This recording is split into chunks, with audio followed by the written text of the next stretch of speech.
When I received a text message about a cave that got transformed into an Airbnb, I knew I had to go check it out.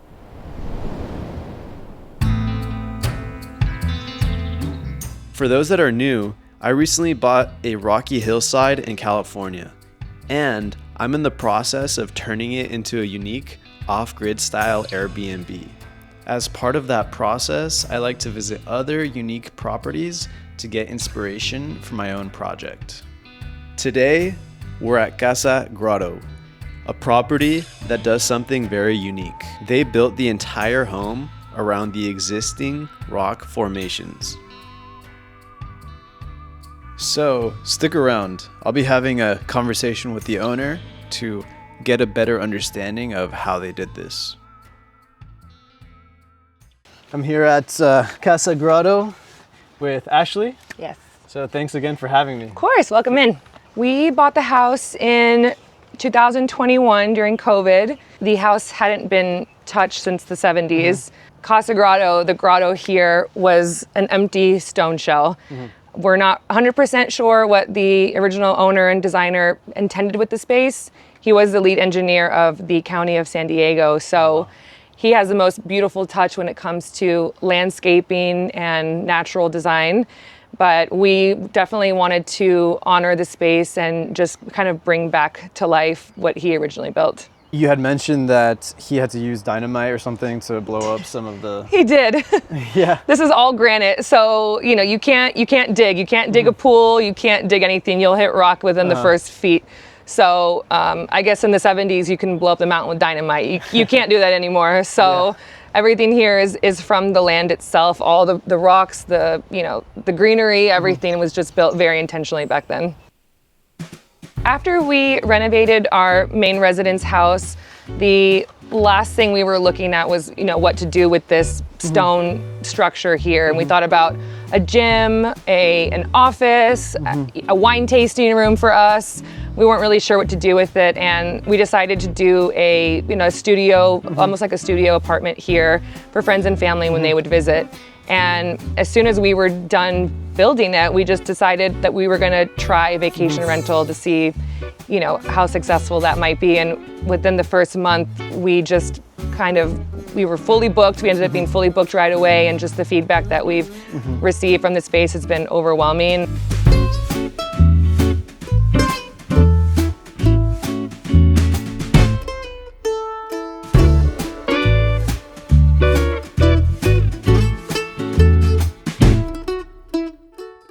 But as someone developing my own Airbnb, I wanted to understand what it actually took to make a place like this work behind the scenes. I reached out to Ashley's husband, a contractor with 25 years of experience, and asked him what it took to pull this off. The structure was already here when they bought the property. It was clear that the original builder had plans to do something with the space. But even with that head start, Ryan had to tear out concrete, redo underground plumbing, install a new sub panel, and completely rethink parts of the space. One of the coolest examples was this outdoor shower.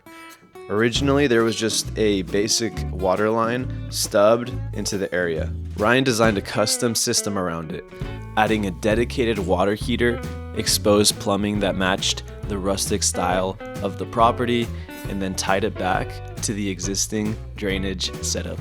Nice. Well, that's nice to have a husband that's a contractor. Yes, right? He's very handy.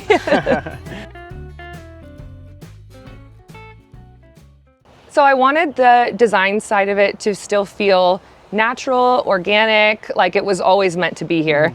So I didn't want to do anything too new, too shiny. I really wanted it to feel rustic and like you couldn't tell what time period and what time that this place was actually built. So we use a lot of, white oak, natural materials, concrete slabs. We built the bed from scratch. Everything was very intentional. So majority of our guests are couples, people that are celebrating birthdays, anniversaries, honeymoon. We've had about 4 people get engaged on the property here. Right behind us, we've had multiple engagements. So really, I think it's for people that that come far away. We do get a lot of people that are local as well, just looking to have a little staycation. So that really has changed the way that I, provide amenities for guests too. I'll put rose petals on the bed and bring flowers for special occasions, and just couples that are looking to get away, but are also not too far from the city. Even though this place isn't too far from the city, the way they've designed it creates a feeling of privacy, escape, and disconnecting without actually going too far. What's your favorite time of day on this side of the property? This would have to be golden hour into sunset. The way that the light shines here from the sunset just makes everything glow, and every sunset is unique here. It is, the skies light up with pinks and purples, and on a clear day you can see the green flash on the horizon because we're about 900 feet up. So we're at a perfect level to see a green flash almost every night. Wow. And the sky here and the evenings here are just beautiful. I think the part that I'm most proud of is just the way we transformed it into a functioning and beautiful oasis for people. Every now and again when we even spend evenings down here when we aren't booked, and we kind of are just in awe of what we were able to create from nothing. And I think that's what makes places like this so inspiring. They didn't try to fight the landscape, they worked with it. They took something raw, something most people would overlook, and turned it into an experience people travel to be a part of. Thanks for watching this video, guys. This channel started with one idea: take raw land and figure out how to turn it into something unique. And along the way, we're gonna keep visiting unique places like this, learning from builders, owners, and people who already figured out how to create an experience using the existing natural features on their property. Then we'll take these lessons back to our project and see if we can build something unforgettable ourselves. See you on the next one.